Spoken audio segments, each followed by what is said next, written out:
ಇನ್ನು ಈ ಪ್ರಕರಣದಲ್ಲಿ ಪ್ರಜ್ವಲ್ ರೇವಣ್ಣ ಮತ್ತು ರೇವಣ್ಣ ಇಬ್ಬರಿಗೂ SIT ಶಾಕ್ ಕೊಟ್ಟಿದೆ. ನಾಳೆ ವಿಚಾರಣೆಗೆ ಬರಬೇಕು ಅಂತ ನೋಟಿಸ್ ಕೊಟ್ಟಿದ್ರೂ ಕೂಡ ಗೈರಾಗುವ ಸಾಧ್ಯತೆಯೇ ಮೇಲ್ನೋಟಕ್ಕೆ ಹೆಚ್ಚಾಗಿ ಕಂಡು ಬರ್ತಾ ಇದೆ. ರೇವಣ್ಣ ಅವರು ಆಲ್ಸೋ ಪ್ರಜ್ವಲ್ ರೇವಣ್ಣ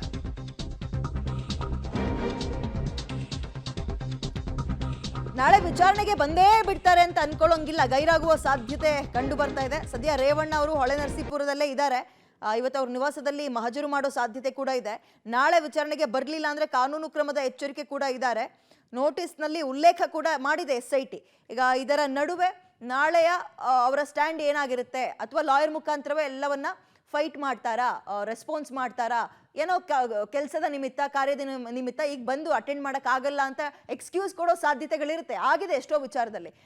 ಹೆಚ್ಚಿನ ಡೀಟೇಲ್ಸ್ ನಮ್ಮ ಪ್ರತಿನಿಧಿ ನಾಗೇಶ್ ನೀಡ್ತಾರೆ. ನಾಗೇಶ್, A1 ಆರೋಪಿ ರೇವಣ್ಣ, A2 ಆರೋಪಿ ಅವರ ಪುತ್ರ ಪ್ರಜ್ವಲ್. ಇದರಲ್ಲಿ ಪ್ರಜ್ವಲ್ ವಿದೇಶದಲ್ಲಿದ್ದಾರೆ, ರೇವಣ್ಣ ಇಲ್ಲೇ ಇದ್ದಾರೆ. ಆದರೂ ಕೂಡ ಎಕ್ಸ್ಕ್ಯೂಸ್ ಕೊಡುವಂತಹ ಒಂದು ಕೆಲಸವನ್ನ ಮಾಡೋ ಸಾಧ್ಯತೆ ಬಗ್ಗೆ ಎಷ್ಟು ಪಾಸಿಬಿಲಿಟಿ ಇದೆ ಅಂತ?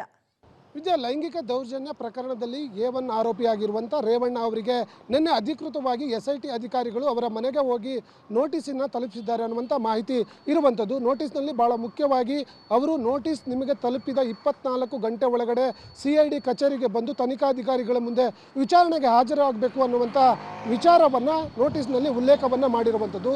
ಅದು ಕೂಡ ಈಗಾಗಲೇ ರೇವಣ್ಣ ಅವರ ಮನೆಗೆ ತಲುಪಿಸಿರೋದ್ರಿಂದ ಬಹುತೇಕ ಅವರಿಗೂ ಕೂಡ ಈ ಗಮನಕ್ಕೆ ಬಂದಂತೆ ಇರುತ್ತೆ. ಆದರೆ ಇವತ್ತು ಅವರು ಹೊಳೆನರಸೀಪುರದಲ್ಲಿ ಇರುವ ಕಾರಣ ಬಹುತೇಕ CID ಕಚೇರಿಗೆ ವಿಚಾರಣೆಗೆ ಹಾಜರಾಗೋದು ಡೌಟ್ ಅನ್ನುವಂಥ ಮಾಹಿತಿ ಅವರ ಮೂಲಗಳಿಂದ ಗೊತ್ತಾಗ್ತಿರುವಂಥದ್ದು.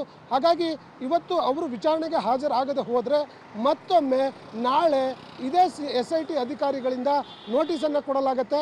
ನೋಟಿಸನ್ನು ಕೊಡುವಂಥ ಸಂದರ್ಭದಲ್ಲಿ ಅದರೂ ಕೂಡ ಕಾನೂನಿನ ಎಚ್ಚರಿಕೆಯನ್ನು ಕೊಟ್ಟು ನೋಟಿಸನ್ನು ಕೊಡ್ತಾರೆ. ಅಲ್ಲೂ ಕೂಡ ಬರದೆ ಹೋದರೆ ಮುಂದೆ ಇವರಿಗೆ ತನಿಖೆಗೆ ಸಹಕಾರ ನೀಡ್ತಿಲ್ಲ ಅನ್ನುವಂಥ ಆರೋಪದ ಮೇಲೆ ಬಂಧನ ಮಾಡುವಂಥ ಸಾಧ್ಯತೆ ಕೂಡ SIT ಅಧಿಕಾರಿಗಳು ತೆಗೆದುಕೊಳ್ಳುವ ತೀರ್ಮಾನಕ್ಕೆ ಮುಂದಾಗುತ್ತೆ.